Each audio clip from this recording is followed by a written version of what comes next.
চাকরি বাতিলের ঘটনায় রাজ্য সরকারকে ফের তোপ দাগলেন বাম নেত্রী মীনাক্ষী মুখার্জি। কয়েকটা টাকার লোভের পরিণতি এটা, সরব ডিওয়াইএফআই নেত্রী। গোটা পশ্চিমবঙ্গে স্কুল সার্ভিস কমিশনে, স্টাফ সিলেকশন কমিশনে তার যা রিজিয়ন ভাগ ছিল, আমরাও যখন এসএসসি পরীক্ষা দিয়েছি তখনও ছিল Northern zone, eastern zone, central zone.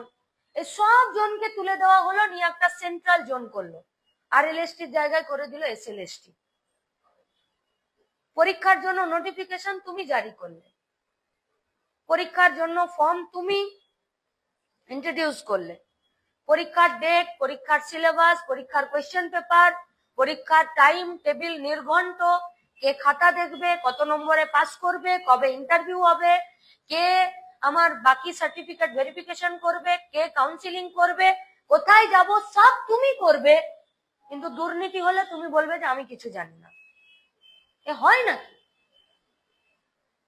সরকারি চাকরির পরীক্ষা ভাই, সরকার ঠিক করবে আমার এত ভ্যাকেন্সি আছে, ক্যাবিনেটের কাছে প্রস্তাব পাঠাবে, ক্যাবিনেটকে বলবে আমার এতগুলো লোক দরকার, তার জন্য আমাকে মাসে এত টাকা বেতন দিতে হবে।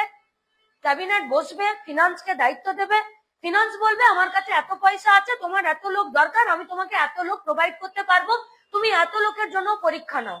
এর বাইরে তো কিছু নাই। তাহলে দুর্নীতিটা এলো কোথার থেকে?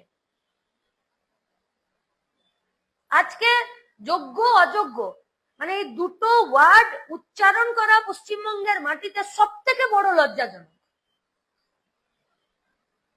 একটা কমিশন, একটা সরকার, একটা শিক্ষা দপ্তর, একটা স্বাস্থ্য দপ্তর, একটা দমকল, একটা পিএসসি, একটা কলেজ সার্ভিস কমিশন, একটা প্রাইমারি, একটা আপার প্রাইমারি, এমনকি 100 দিনের কাজে পর্যন্ত চাকরি তুমি দেবে, আর দুর্নীতি যখন হবে তখন তুমি বলবে যে আমি জানি না, তারপর তুমি বলবে যে যোগ্য এবং অযোগ্য।